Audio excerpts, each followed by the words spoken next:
তোর নাকি কলকাতায় বিয়ে ঠিক হয়েছে? আমাকে ভুলে যাস না যেন।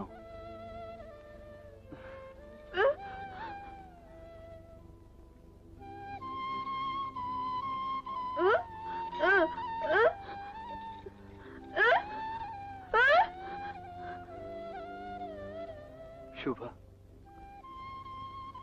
আমাদের সুখের কথা ভেবে আর সবাইকে দুঃখ দিতে চাই না। আমার বাবার মত নেই, মাও চায় না আমি ঘর ছেড়ে বেরিয়ে আসি। কাল তোর মাও আমাকে নিষেধ করেছে। তোর সুখের কাটা না হতে।